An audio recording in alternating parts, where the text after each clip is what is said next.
본문은 약 2600년 전에 일어난 사건을 배경으로 하고 있습니다. 당시 남유다는 우상 숭배와 도덕적 타락이 심각했습니다. 여러 가지 많은 문제들이 있었어요. 하나님이 이 모든 상황을 지켜보고만 계시지를 않았습니다. 경고의 의미로 바벨론의 침공을 받게 하시고 만여 명이 포로로 끌려가게 하십니다. 포로로 끌려간 사람들은 아마 탄식을 했을 거예요. 와, 이 많은 사람들 중에 왜 하필 내가 포로로 끌려오게 되었는가? 이제 나에게는 더 이상 소망이 없다.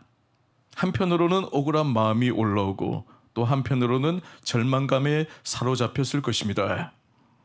그때 예레미야가 그들을 향해 주신 하나님의 메시지를 전달하죠. 그 내용이 바로 오늘 본문의 내용입니다. 우리가 읽지는 않았습니다만은 4절 이하를 보면 예레미야가 이렇게 권면을 해요. 그 땅에 정착을 해서 먹고 살아라. 결혼도 하고 아이도 낳아라. 거짓 선지자의 말을 믿지 말고 기다려라. 70년이 지나면 하나님은 너희를 고국으로 인도해 주실 것이다. 예레미야는 포로된 자들에게 희망과 소망의 메시지를 전달했습니다. 우리는 오늘 본문을 통해 하나님이 왜 선하시고 좋으신 분인가를 깨닫게 되어집니다. 성도 여러분, 우리에게 주어진 상황과 관계없이 하나님이 언제나 우리에게 좋으신 선하신 분인 이유가 무엇입니까? 세 가지를 들 수가 있습니다. 먼저 하나님이 우리를 향한 계획을 갖고 계시기 때문이에요. 당시 바벨론의 포로로 잡혀간 자들은 자신들의 불행한 현실을 두고 하나님을 원망했을 겁니다. 깊은 좌절감에 빠졌을 거예요. 그때 예레미야 선지자가 이런 말을 합니다. 11절에 보시면 여호와의 말씀이니라. 너희를 향한 나의 생각을 내가 아나니 평안이요 재앙이 아니니라. 너희에게 미래와 희망을 주는 것이니라. 이 구절을 현대인의 성경으로 보면 이렇게 또 번역이 되어져 있습니다. 너희를 위한 나의 계획은 내가 알고 있다. 그것은 너희에게 재앙을 주려는 것이 아니라 번영을 주고 너희에게 미래와 희망을 주려는 계획이다. 하나님이 예레미야를 통하여서 내가 너희를 향한 계획을 분명히 갖고 있다라고 말씀을 하죠. 이는 포로된 자들이 현실적으로 참 받아들이기 힘든 말씀이에요. 깊은 절망에 빠진 자에게 내가 너를 향한 계획을 갖고 있다 그러면 대부분이 수긍하지 못할 겁니다. 오히려 하나님이 도대체 내 형편과 상황은 알기라도 하시는 것일까? 이런 것도 하나님의 계획 안에 들어가는 것인가? 하는 반발심이 올라올 것입니다. 바로 바벨론의 포로들이 그러했어요. 근데 오늘 본문을 보면 누가 나의 계획을 안다고 했습니까? 다시 11절을 보시면 여호와의 말씀이니라. 너희를 향한 나의 생각을 내가 아나니 평안이요 재앙이 아니니라. 너희에게 미래와 희망을 주는 것이니라. 하나님이 우리의 계획을 아신다고 말하고 있어요. 우리는 전혀 알지 못하는 사람들에게 가려져 있는 하나님만 아시는 계획이 있다고 이야기합니다. 하나님은 우리 각자를 향한 계획을 다 가지고 계세요. 로드맵을 가지고 있습니다. 그 계획은 절대 취소되거나 여러분 무산되는 법이 없어요. 반드시 이루어집니다. 성취되어집니다. 잠언 16장 9절을 보시면 사람이 마음으로 자기 길을 계획할지라도 그의 걸음을 인도하시는 이는 여호와시니라. 또 잠언 19장 21절에 사람의 마음에는 많은 계획이 있어도 오직 여호와의 뜻만이 완전히 서리라. 여러분, 우리 각자에게는 인생의 계획이 다 있습니다. 이루고 싶은 꿈과 소망이 있습니다. 마찬가지로 하나님도 우리를 향한 뜻이 있고 계획을 갖고 계세요. 우리에게만 계획이 있는 것이 아니라 우리를 이끄시고 우리를 부르신 하나님께도 계획이 있다는 것입니다. 이 두 계획이 일치가 되어지면 가장 좋은 것이죠. 금상첨화입니다. 고민하거나 어려울 게 전혀 없습니다.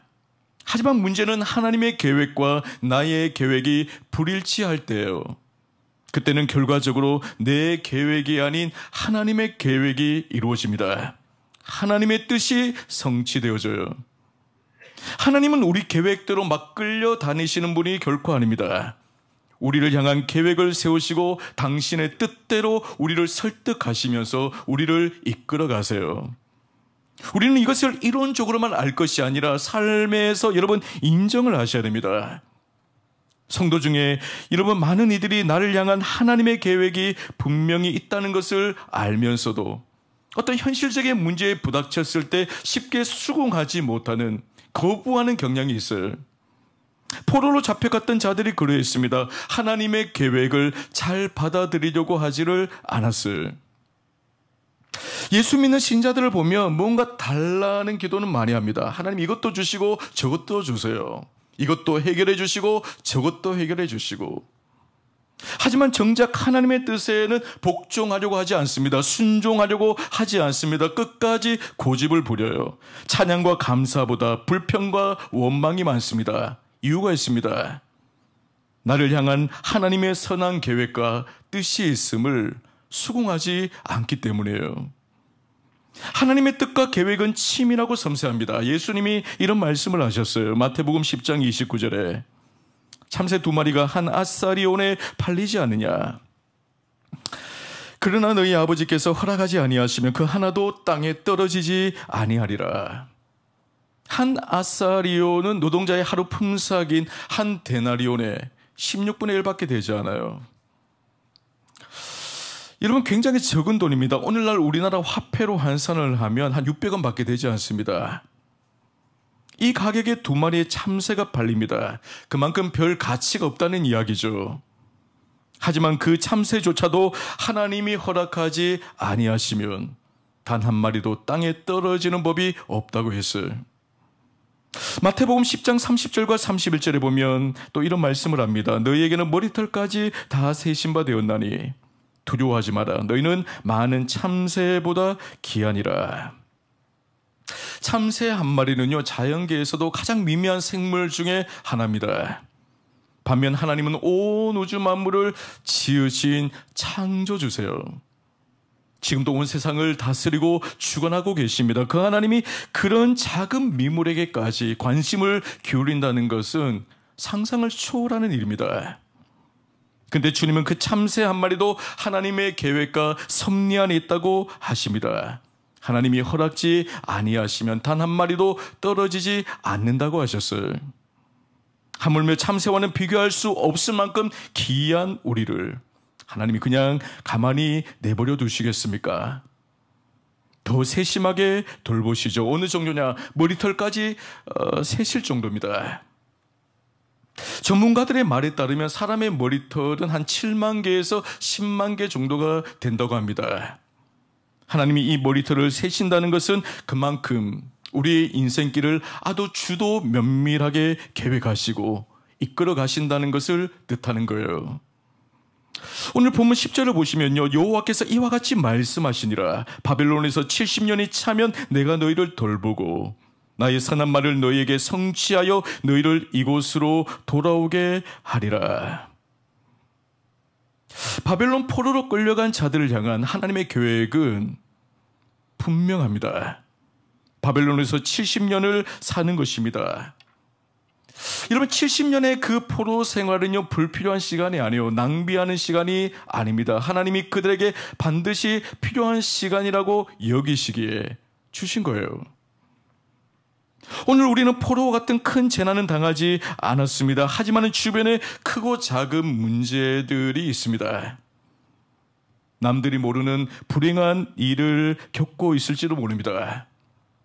여러분 이 모든 일을 두고요, 우연이라고 생각하지 마세요.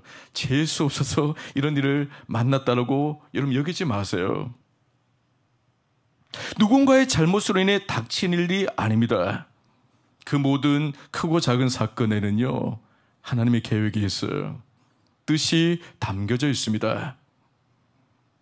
내가 당한 실패라든지 고통이라든지 절망감, 어떤 답답함, 괴로움, 여기에도 분명 하나님의 선한 뜻과 계획이 있다는 거예요. 여러분 이런 확신이 있는 분이라면 믿음이 좋으신 분입니다. 영적 수준이 남다른 분이에요. 하지만 이러한 상황이 하나님의 계획과는 상관이 없다. 이런 상황으로 나를 몰아가시는 하나님이라면 난 더 이상 섬기지 않겠다, 믿지 않겠다, 신앙생활 하지 않겠다, 그렇게 말하는 사람은요, 아직 신앙적 초보 단계에 있는 분이에요. 아직 한참 멀었습니다. 내게 주어진 어떤 문제나 고통은 하나님의 계획 안에서 이루어지고 있습니다. 하나님은 그것을 결코 가볍게 다루지를 않으세요. 전도서 7장 14절을 보면 형통한 날에는 기뻐하고 공고한 날에는 되돌아보아라. 이게 되돌아보라는 것은 생각하라는 거예요. 공고한 일, 어려운 일, 막막한 일, 인생에 위기가 닥쳐올 때 그때 우리가 해야 될 일이 뭐냐 하면 생각하는 거예요. 하나님의 계획이 도대체 무엇인가? 왜 이런 일이 나에게 발생했는가? 믿음을 가지고 생각을 하는 것입니다. 여러분, 하나님을 향한 믿음을 갖고 깊이 생각하다 보면요, 답이 나와요. 지금은 어려운 문제들로 고통스럽고 슬프지만 믿음의 눈으로 바라보면 하나님이 그 이유를 깨닫게 하십니다.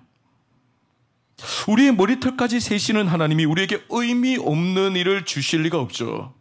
모든 일에 하나님의 계획하심이 있습니다. 이것을 믿음으로 인정을 하시고 여러분 바라볼 때 답을 얻게 되어져요. 그 일이 내게 손해가 아니라는 것을 발견하게 됩니다. 그 고통스러운 일이 나에게 얼마나 큰 유익이 되는가를 깨닫게 되고요. 위로를 받아요. 그러므로 우리가 어떤 일을 만나든지 내가 처한 환경 상황을 두고 하나님을 판단하시지를 마시길 바라요. 우리의 삶은 언제나 하나님의 계획 안에 있음을 믿으시기를 바랍니다. 그 하나님은 선하십니다. 좋으신 하나님이십니다. 언제나 우리를 의의 길로 푸른 초장으로 인도하시는 하나님이심을 믿음으로 받아들이고 사시기를 축복합니다. 다음으로 하나님이 선하신 분이라고 할 수 있는 이유가 뭡니까? 언제나 우리의 형통을 바라시기 때문에요. 부모와 같은 거죠, 사실은. 자식이 고통받고 늘 슬픔증에 있기를 원하는 부모가 어디 있습니까? 하나님의 심정도 마찬가지라는 거죠. 11절을 다시 한번 보시면 여호와의 말씀이니라 너희를 향한 나의 생각을 내가 아나니 평안이요 재앙이 아니니라 너희에게 미래와 희망을 주는 것이니라. 하나님이 우리에게 바라는 것은 재앙이 아닙니다. 징벌을 받고 늘 심판을 받고 고통 가운데 눈물을 흘리며 탄식하는 인생을 사는 것이 아니에요. 늘 마음 가운데 평안을 누리는 삶, 내일의 희망과 미래를 갖고 살아가는 삶을 원하십니다. 하나님은 날마다 죗값을 묻고 징계하는 분 아니죠. 우리에게 늘 평안과 희망을 안겨다 주시는 분, 좋으신 분이세요. 하지만 당시 포로된 백성들이 이 말씀을 제대로 받았을 리가 없습니다. 하나님의 말씀과는 너무나도 대비되는 현실 때문이에요. 지금 그들의 형편은 평안을 말하고 미래를 논할 처지가 아닙니다. 깊은 절망 중에 탄식해야 될 상황입니다. 근데도 하나님이 평안을 말씀합니다. 미래와 희망이 있다고 합니다. 그저 포로들이요, 귀를 막아버렸어요. 하나님의 말씀을 도무지 들으려고 하지를 않습니다. 그때 거짓 선지자들이 나타나서 그들을 유혹을 해요. 거짓말을 일삼습니다. 지금 너희들 포로로 끌려왔지만은 2년만 지나면 다시 고국으로 돌아가게 될 거야. 그러니까 낙심하지 말고 힘을 내어 오늘을 살아가. 참 듣기에 좋은 말입니다. 그죠? 2년만 있으면 고국으로 돌아간다. 격려와 위로가 됩니다. 하지만은 예레미야는 그들의 메시지가 거짓된 메시지요. 하나님의 음성이 아니라고 말합니다.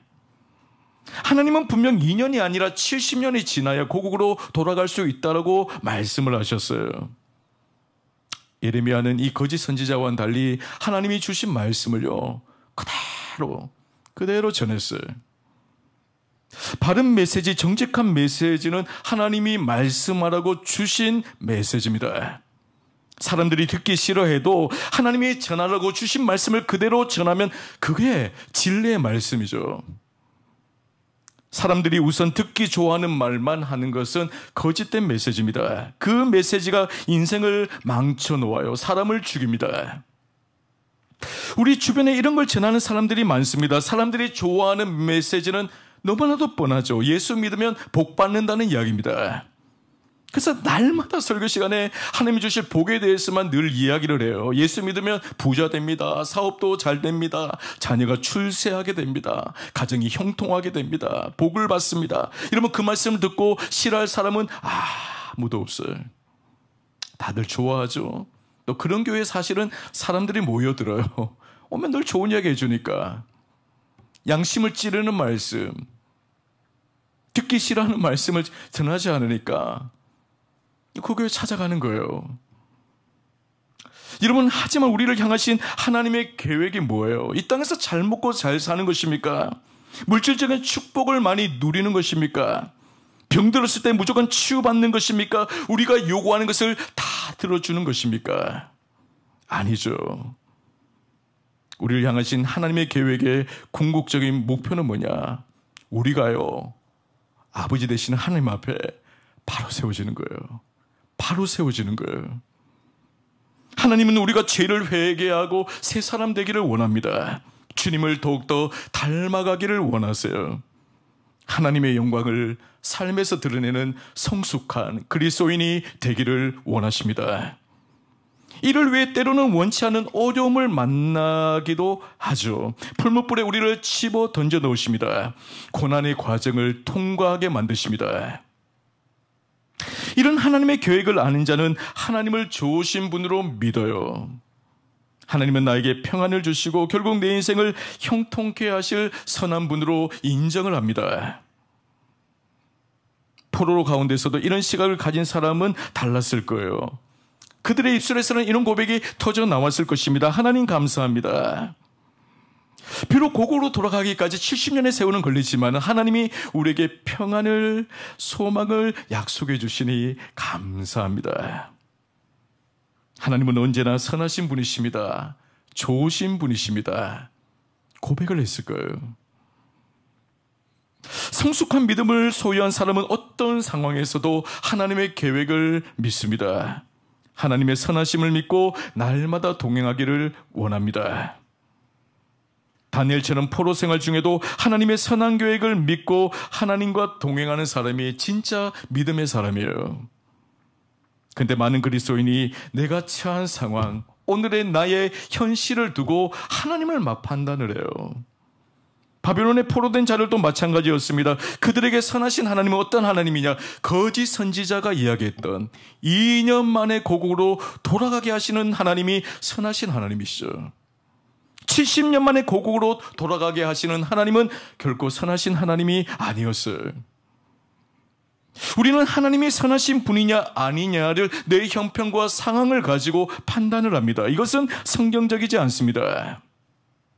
성경이 우리에게 말씀하는 게 뭐냐? 내게 일어난 일이 좋든 나쁘든 그것과 전혀 상관없이 하나님은 언제나 선하신 분이라는 것을 우리에게 가르쳐주고 있어요. 우리는 믿음의 눈으로 언제나 하나님을 바라보아야 합니다. 믿음으로 여러분 하나님을 주목하면요, 하나님은 언제나 옳고 선하신 분이세요. 70년 고생해도 좋으신 하나님이십니다. 하나님은 포로된 자들이 망하는 걸 원치 않습니다. 당장은 고통스럽고 어려워도 항상 좋은 것으로 대해주기를 원하세요. 이 믿음이 우리에게 필요합니다. 내 주변에 고통이 많고 어려움이 있어도 하나님은 항상 선하다는 것을 믿으셔야 돼요. 나를 향하신 하나님의 뜻은 형통입니다. 잘 되기를 원하세요. 하나님은 우리가 평안하기를 원하십니다. 기쁨과 소망을 주시기를 원하십니다. 그 하나님이 오늘도 우리와 함께 하시기에 마치 바벨론 포로 생활과 같은 답답한 우리의 현실 속에서도 우리는 감사할 수가 있어요. 기뻐할 수가 있습니다. 어떤 분이 이런 글을 하나 썼습니다. 한번 들어보십시오. 잠시 동안이나마 우리도 약한 가지나무에 앉아 노래하는 새처럼 되어보세. 새는 가지가 휘청거리는 것을 느끼면서도 날개가 있다는 것을 알기에 노래를 부를 수 있다네. 여기서 이 새 날개라는 것은 믿음을 뜻합니다. 우리 인생은 약한 나무가지 위에 앉아있는 새와 같아요. 때로는 우리가 앉아있는 나뭇가지가 너무 위험하게 흔들릴 때가 있습니다. 휘청거리며 꺾일 것 같은 두려움과 절망을 느낄 때가 있어요. 그때 필요한 것이 뭐냐? 믿음의 날개입니다. 우리에게 믿음의 날개는 선하신 하나님을 신뢰하고 믿는 거예요. 비록 지금은 내 삶에 고난이 찾아왔지만은 결국 하나님이 내게 평안을 주신다. 나를 형통케 하신다. 내일의 소망을 주신다는 믿음을 가지는 것입니다. 이 믿음의 날개를 가진 사람은 나뭇가지가 휘청거리며 꺾일 것 같은 위기 속에서도 두려워하지 않아요. 설령 나뭇가지가 꺾여 떨어진다 할지라도 두 날개로 날아올 수 있다는 믿음이 있기에 그 가지 위에서 노래를 부를 수가 있습니다. 이것이 여러분 그리스도인의 믿음이에요. 하나님은 우리를 징계하기보다 치료해 주기를 원하시는 분입니다. 물론 하나님이 우리를 징계하실 때가 있어요. 그때는 할 수 없이 매를 드시는 것입니다. 아무리 악한 부모라도 자녀에게 함부로 매를 드는 부모는 없습니다. 매라는 것은 최후의 수단이에요.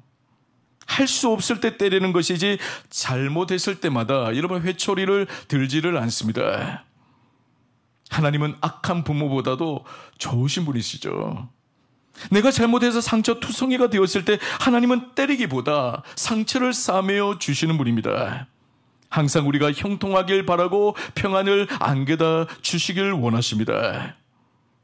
우리가 이것을 믿을 때 어떤 답답한 일과 어려움을 만나도 믿음의 날개로 날아올 수가 있어요. 흔들리는 가지에 앉아 노래를 부를 수가 있습니다. 마지막으로 하나님이 선하신 분이라고 할 수 있는 이유가 무엇인가? 고난 중에 우리를 만나 주시기 때문이에요. 12절과 13절을 보시면 너희가 내게 부르짖으며 내게 와서 기도하면 내가 너희들의 기도를 들을 것이요 너희가 온 마음으로 나를 구하면 나를 찾을 것이요 나를 만나리라.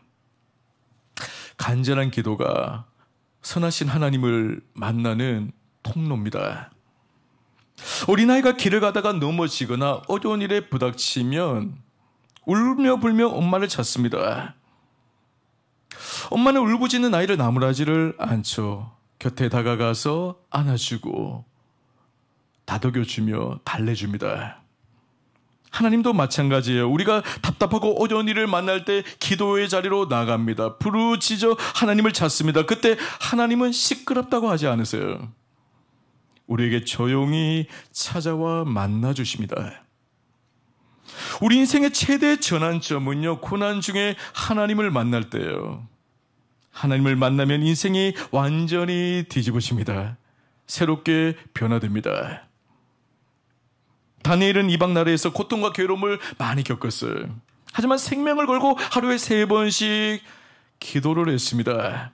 다니엘은 기도를 통하여 하나님을 만났고 하나님이 주시는 지혜와 능력으로 그 모든 위기를 돌파를 하죠.